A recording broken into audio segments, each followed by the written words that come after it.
Meus irmãos, hoje nós temos a grata satisfação, a igreja em Birigui, que estará recebendo novos obreiros, que estarão servindo a igreja do Senhor.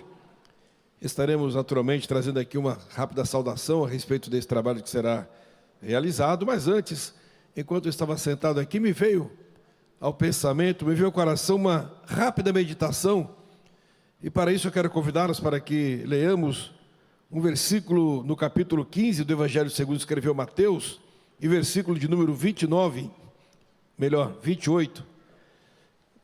Mateus 15 e 28, onde assim nós lemos: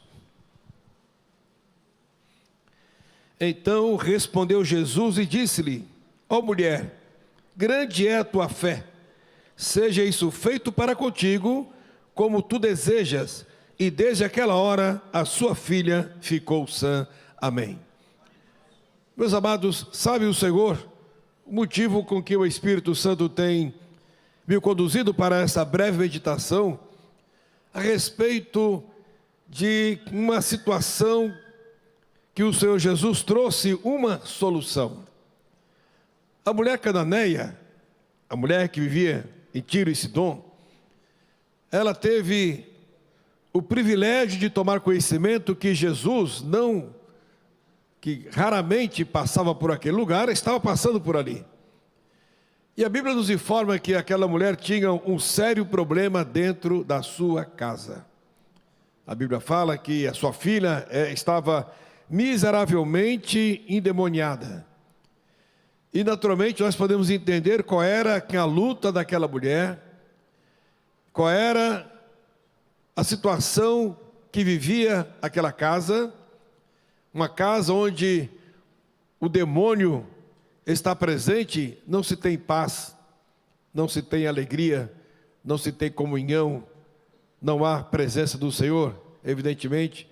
Aquela casa vivia sofrendo com aquela moça ou menina, adolescente, a Bíblia não traz aqui a idade, mas era alguém que estava possessa de demônio, alguém que estava possesso de demônio vivia naquela casa. Só quem está passando por uma dificuldade semelhante a essa, sabe o anseio em ter essa dificuldade resolvida. Quando a mulher sabe que Jesus está passando por ali, ela sai ao encontro do Senhor e começa a clamar. Diz a Bíblia que ela clamava ao Senhor e dizia: Senhor, Filho de Davi, tem misericórdia de mim. Ela clamava para que o Senhor tivesse misericórdia dela. E quando lemos o texto, dá-nos a entender que aquela mulher gritava, andando atrás do Senhor Jesus. Parece que Jesus não estava dando muita atenção ao grito daquela mulher. Não era comum isso. Normalmente, quando Jesus ouvia um clamor, ele atendia imediatamente. Nós temos vários exemplos da Bíblia ao longo do ministério de Jesus. Alguém que clamava, alguém que pedia, Jesus sempre atendia rapidamente, ouvia rapidamente, mas com aquela mulher se deu diferente. Jesus parece, no entender de todos, que não estava dando a mínima atenção para o problema daquela mulher. Aquela mulher gritava insistentemente, a ponto de os discípulos pedirem a Jesus para que Jesus atendesse logo aquela mulher, porque vinha gritando atrás dele. Mas Jesus, para piorar mais ainda o conceito ou o pensamento a respeito deste assunto, Jesus olha para os discípulos e diz: olha, eu não fui enviado senão às ovelhas perdidas de Israel. Ou seja, eu não tenho compromisso com essa mulher, eu não quero saber do problema dela, eu apenas vim para resolver o problema do povo de Israel, para resolver o problema de Israel. Mas o que me chama a atenção, meus amados, é que aquela mulher não desistiu. Quando ela ouviu isso de Jesus, ela prostrou-se e adorou ao Senhor e pediu socorro: Senhor, socorre-me. Era como se ele dissesse: eu não aguento mais o problema na minha casa, eu não aguento mais a situação da minha casa, eu quero pedir solução. Senhor, socorre-me. Aí a impressão que dá é que Jesus então vai atendê-la, mas Jesus olha para ela e diz: olha, não é lícito, não é bom tomar do pão dos filhos e deitar aos cachorrinhos. Ali, meus amados, era para a mulher desistir, voltar para casa e dizer: olha, não consegui nada, não consegui absolutamente nada. Mas a mulher não desistiu. Ela disse ao Senhor: Senhor, os cachorrinhos também comem das migalhas que caem da mesa do seu Senhor. O que aquela mulher estava dizendo era apenas isso: olha, eu preciso nem que seja das migalhas. Eu preciso nem que seja das migalhas que o Senhor der para mim, já é o suficiente para a solução da minha casa. Eu vim buscar nem que seja migalhas, mas eu quero a solução do meu lar. Eu quero paz do meu lar. Eu quero alegria do meu lar. Eu quero a presença de Deus do meu lar. Eu preciso de libertação do meu lar. E para isso, nem que seja migalhas, mas eu vou levar. Eu quero levar a solução para a minha casa. Bendito é o nome do Senhor. Aleluia. Aí Jesus se propõe a ajudá-la.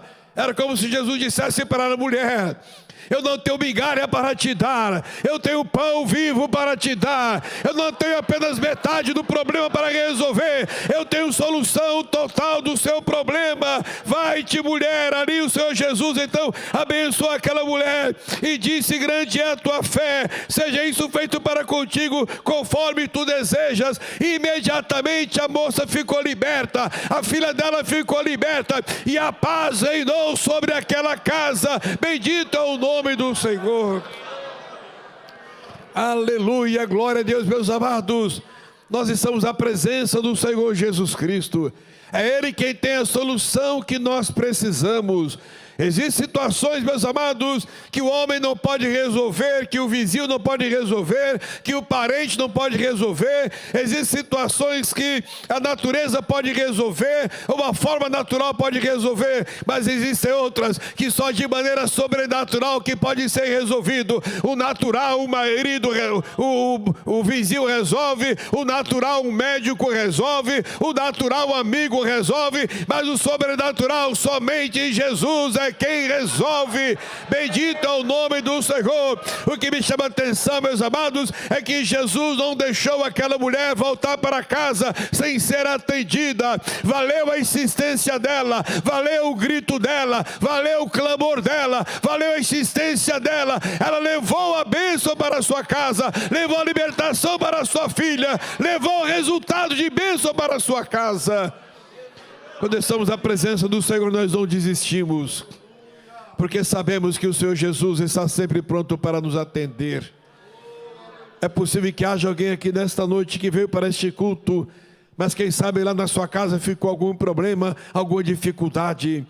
Para ter problema em casa não precisa ter ninguém demoniado, apenas alguma situação de desavença, às vezes alguma situação de um mal entendido. Aí o problema começa a crescer dentro de casa.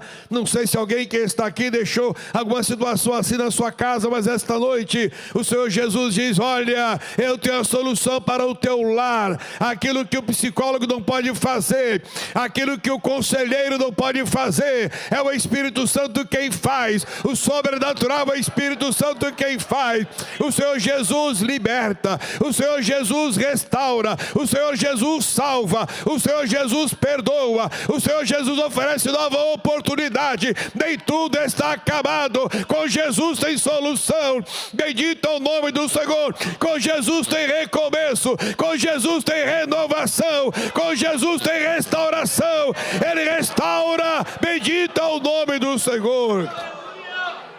Ele restaura lares, Ele restaura o amor conjugal, Ele restaura relacionamentos, Ele restaura a saúde, Ele restaura a empresa, Ele restaura a situação financeira, Ele restaura tudo que precisa ser restaurado. Mas aquela mulher insistiu, ela não desistiu, e nesta noite não desista, não desista. O Senhor Jesus aqui está e não tem migalha para te dar. Ele tem pão vivo, Ele tem solução, Ele tem milagre para a tua casa. Bendito é o nome do Senhor. Fique com essa palavra, ou fiquemos com essa palavra para o nosso coração. Jesus ama a tua casa. Jesus ama o teu lar. Jesus ama o teu lar. Aleluia. Talvez pode ser que o inimigo em algum momento tenha dito: olha, Jesus não está vendo nada disso. Jesus não está atendendo a tua oração. Mas esta noite, a exemplo dessa senhora, insista com o Senhor, porque Ele está vendo, Ele está ouvindo, Ele estará atendendo a tua situação. Aleluia. Mais uma vez eu quero dizer, guarde no teu coração, Jesus ama o teu lar. A tua casa está nas mãos do Senhor. A tua família está nas mãos do Senhor. O teu cônjuge, os teus filhos estão sob os cuidados do Senhor. Aleluia. Se não for o Senhor que estivesse no teu lar, quem sabe em situações difíceis você estaria enfrentando, mas o Senhor está lá para guardar, para proteger, para levantar. Amém. Aleluia. O Senhor Jesus está pronto para atender o seu coração. Amém. Glória a Deus. Mas, meus amados, hoje, como já disse, teremos aqui um trabalho muito especial, quando alguns irmãos estarão sendo consagrados para servirem ao Senhor, na cooperação da igreja, na diaconia, aqui no presbiterato da igreja. E para isso, eu quero convidá-los para uma breve meditação, o que está registrado no livro de Atos dos Apóstolos, capítulo 6, e vamos ler a partir do primeiro versículo. Atos 6, versículos 1, do 1 ao 7, assim nós lemos. Ora, naqueles dias, crescendo o número dos discípulos, houve uma murmuração dos gregos contra os hebreus, porque as suas viúvas eram desprezadas no ministério cotidiano. E os 12, convocando a multidão dos discípulos, disseram: não é razoável que nós deixemos a palavra de Deus e sirvamos as mesas. Escolhei, pois, irmãos, entre vós, 7 varões de boa reputação, cheios do Espírito Santo e de sabedoria, aos quais constituamos sobre este importante negócio. Mas nós perseveraremos na oração e no ministério da palavra. E este parecer contentou a toda a multidão, e elegeram Estevão, homem cheio de fé e do Espírito Santo, e Filipe, e Prócoro, e Nicanor, e Timão, e Pármenas, e Nicolau, prosélito de Antioquia, e os apresentaram ante os apóstolos, e estes, orando, lhes impuseram as mãos. E crescia que a palavra de Deus, e em Jerusalém se multiplicava muito o número dos discípulos, e grande parte dos sacerdotes obedecia à fé. Amém. O título dessa passagem bíblica é a instituição dos diáconos. Embora o texto não destaque a palavra diácono, mas eu gostaria, meus amados, de destacar algumas situações dentro desse texto que nós temos lido, que certamente é de interesse principalmente daqueles que estão, melhor dizendo, servindo ao Senhor na igreja do Senhor. Houve uma situação, a igreja, quando lemos Atos dos Apóstolos capítulo 2, nós entendemos ali o crescimento da igreja. Jesus salvava milhares de pessoas, havia um crescimento muito grande, onde havia salvação, onde havia milagres, onde havia batismo com o Espírito Santo, a igreja ia crescendo, mas o capítulo 6 registra uma dificuldade que começou a surgir naquela igreja crescente, ou naquela igreja que estava nascendo, poderíamos assim dizer. Era algum mal-entendido entre as viúvas dos hebreus gregos e dos hebreus locais, que não estavam havia uma diferenciação no trato com elas, mas era na verdade mais um trabalho social, embora fosse um trabalho da igreja. Mas o que nos chama a atenção, meus amados, é que os apóstolos, que está sendo dito aqui como os 12, os apóstolos convocaram a igreja. Os discípulos representam a igreja, os irmãos da igreja convocaram os irmãos para a solução daquele problema ou daquela situação. E eles então disseram para a igreja do Senhor: olha, recebemos aqui um problema, uma dificuldade que está no meio da igreja, mas não é razoável que nós deixemos a pregação da palavra e vamos servir as mesas. Naquele momento os discípulos ou os apóstolos estavam querendo dizer: olha, Na igreja de Deus, existem pessoas capacitadas ou talentosas para realizar qualquer que seja o trabalho no meio da igreja do Senhor. Não é razoável que nós deixemos de pregar a palavra, que vamos servir as mesas. Aí eles apelam para a igreja. Quando ele diz: escolhei, pois, dentre vós 7 varões de boa reputação, cheios do Espírito Santo e de sabedoria, os quais constituamos sobre este importante negócio. Primeiro, os 12 são os apóstolos do Senhor Jesus. Aqueles homens que foram escolhidos pelo Senhor. E quando Jesus os escolhe, o Senhor Jesus não exige nada no momento em que os escolhe. Jesus olha para eles. Naquele momento, Jesus, quando vai para o mar da Galileia, no início do seu ministério, logo depois de ser tentado no deserto, Jesus inicia então o seu ministério pregando na Galileia, salvando, libertando, curando enfermos. Aí Jesus começa a compor o seu ministério, começa a compor o seu grupo de obreiros. E a composição desse grupo de obreiros faz com que Jesus não vai buscar homens nos lugares onde teoricamente poderiam ter pessoas aptas a ensinar, capacitadas para pregar, de muito conhecimento, de profundo conhecimento. Jesus poderia ir na sinagoga, poderia ir no sinédrio, no meio dos anciãos, na escola dos fariseus, mas Jesus não foi nesses lugares. Jesus foi no mar da Galileia. Jesus não foi buscar doutores para que ele fizesse cooperadores.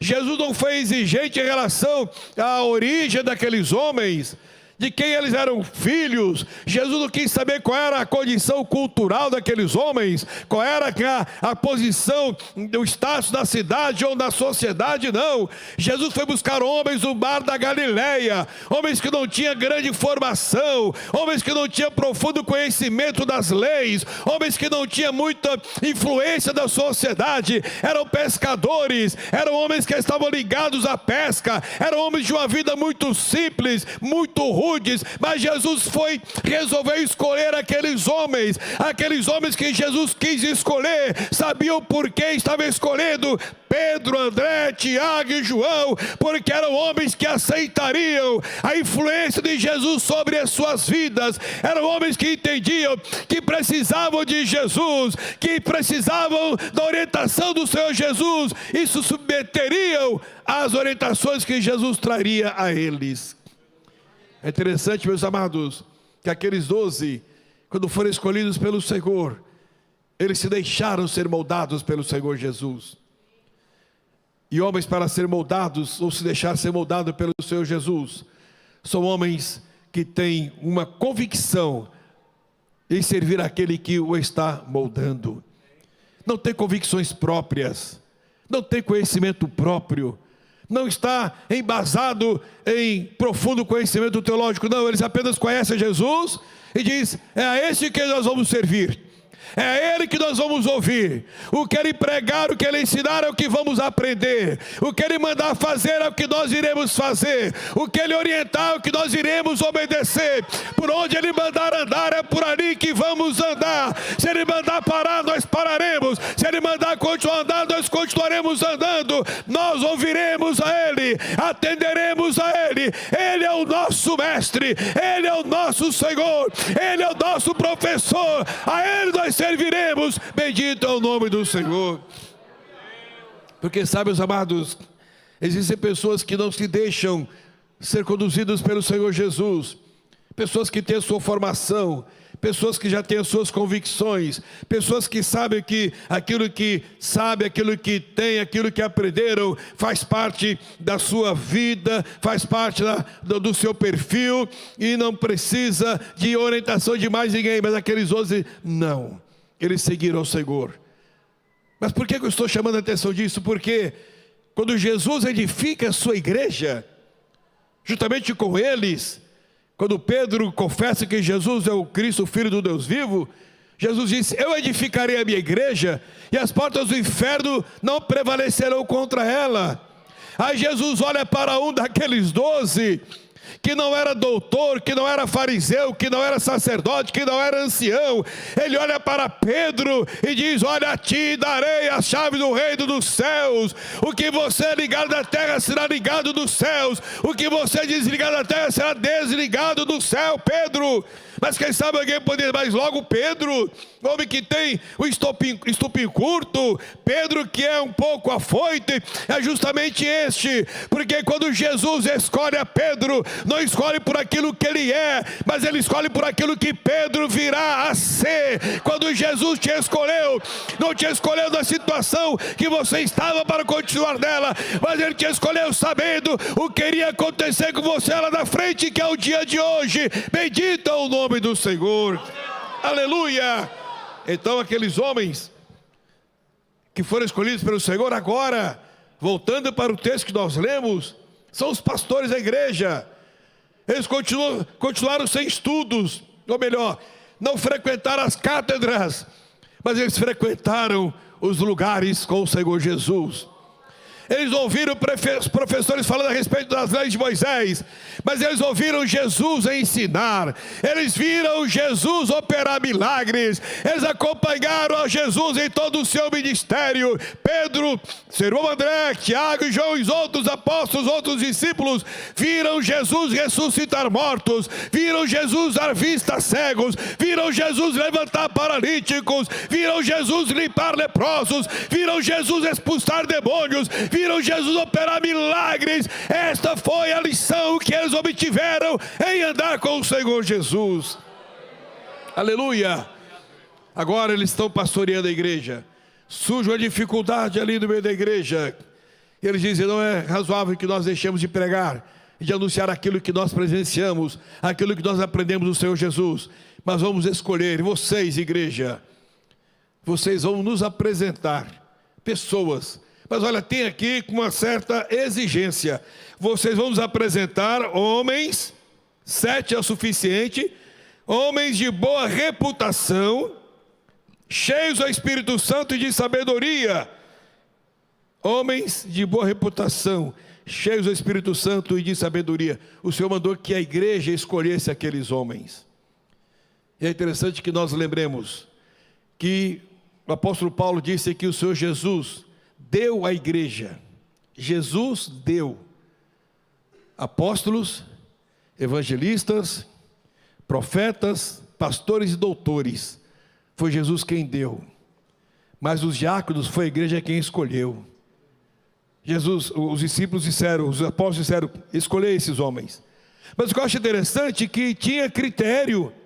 Não era de qualquer jeito que se consagrava um cooperador, um diácono. Não era de qualquer jeito, não. Tinha que ser varões de boa reputação, homem íntegro, homem que tenha caráter, homem que sim e não faz parte da sua conduta, homem que tem uma vida de exemplo, de referência da igreja, na sociedade e principalmente dentro de sua casa.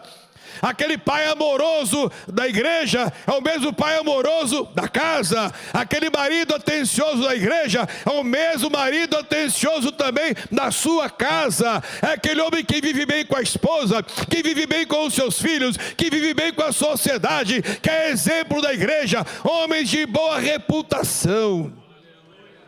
Mas tem uma coisa a mais, mas que seja cheio do Espírito Santo. Homem cheio do Espírito Santo é aquele que ama Jesus, é aquele que tem intimidade com o Senhor, é aquele que segue a doutrina, os mandamentos e os ensinos do Senhor Jesus, é aquele que ama o Senhor, é aquele que é sal da terra, é aquele que é a luz do mundo, é aquele que ama, é aquele que perdoa, é aquele que recebe, é aquele que acolhe, é aquele que abraça, é aquele que tem intimidade com o Senhor, é aquele que fala em línguas estranhas, é aquele que sente a presença do Espírito Santo. Bendito é o nome do Senhor. Oh, aleluia, aleluia, glória a Deus, eu sinto a presença do Senhor nesta noite em nossos corações, aleluia.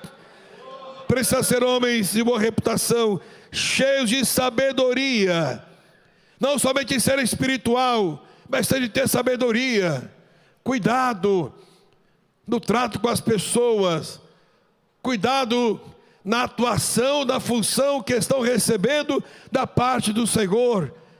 Homens que sabem agir, homens que sabem se colocar, homens que sabem tomar decisões, homens cheios do Espírito Santo que diz sabedoria.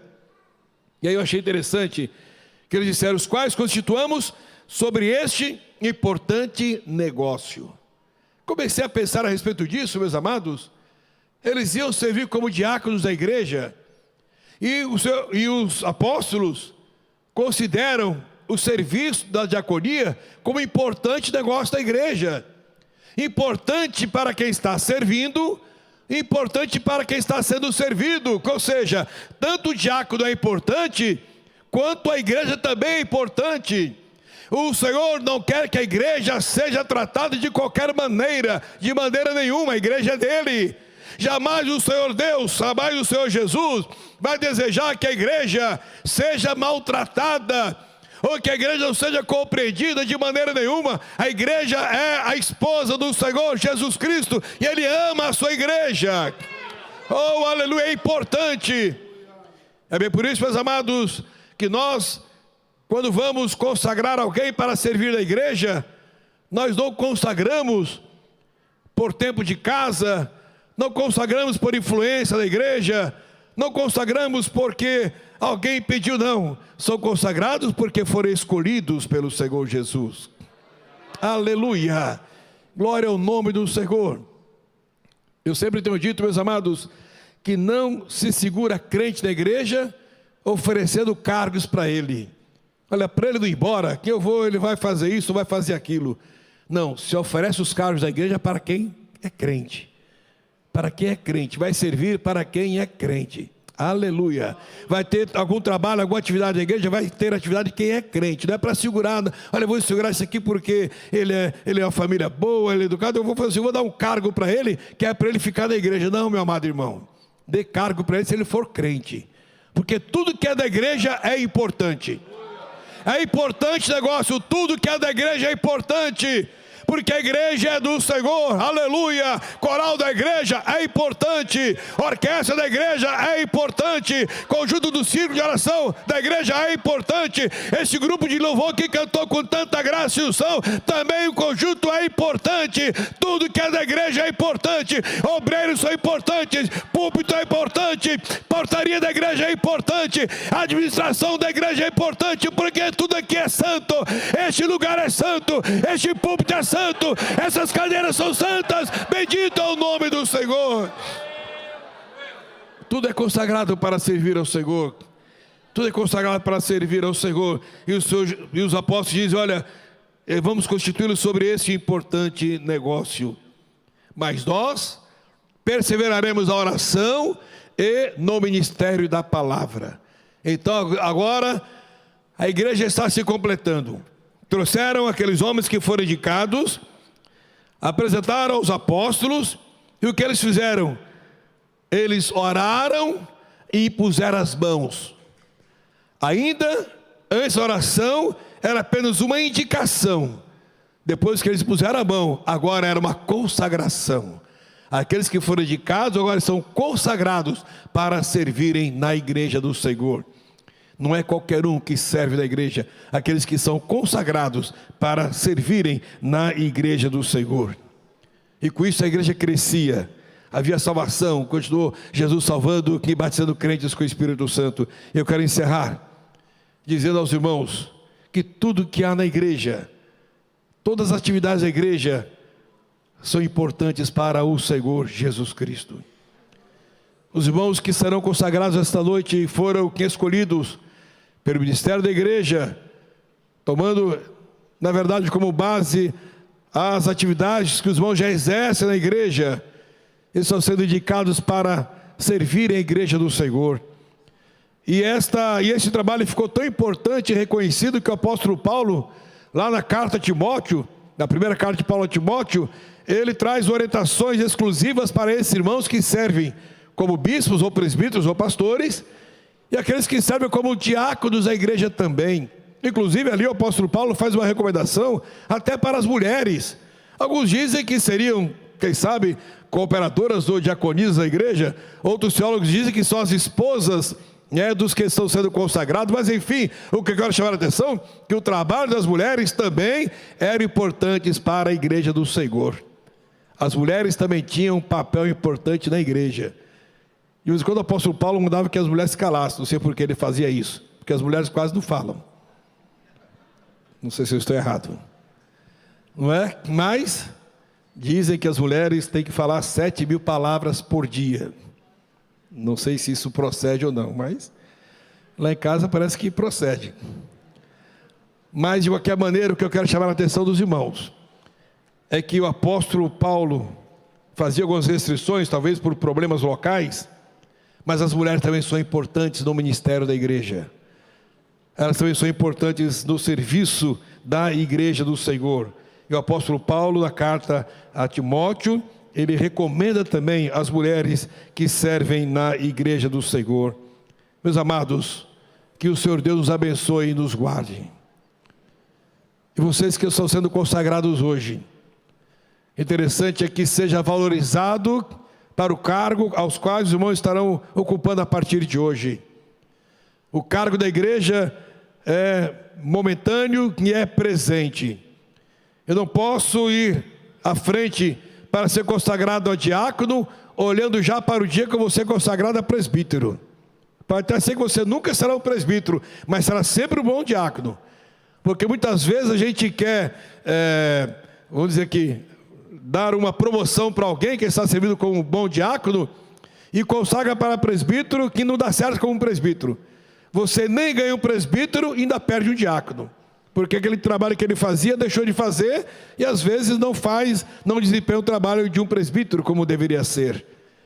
Então, você está sendo consagrado hoje para servir a Deus como cooperador. É esse o trabalho que você vai realizar na igreja, como diácono da igreja. É esse trabalho que você vai fazer com alegria. Porque quando você olhar, quando você se ajoelhar aqui, que receber a imposição de mãos do ministério da igreja, você vai dizer: olha, eu fui escolhido porque eu sou um varão de boa reputação. Eu fui escolhido porque eu sou cheio do Espírito Santo. Eu fui escolhido porque eu sou cheio de sabedoria. Eu fui escolhido para o importante negócio da igreja. Tudo aqui é importante, aleluia. Tudo da igreja é importante, toda a função da igreja é importante, desde o dirigente do culto, o pregador, o ensinador, até o irmão que fica na porta para receber os convidados, para receber a igreja do Senhor. Se for um bom anfitrião, a igreja estará sempre sendo bem tratada por ele. Então, todo o trabalho é importante da igreja, o trabalho dos músicos, o trabalho dos cantores, enfim, todo o trabalho é importante negócio da igreja de Deus, porque a igreja é do Senhor Jesus Cristo. Que o Senhor nos abençoe, que nos guarde, em nome de Jesus.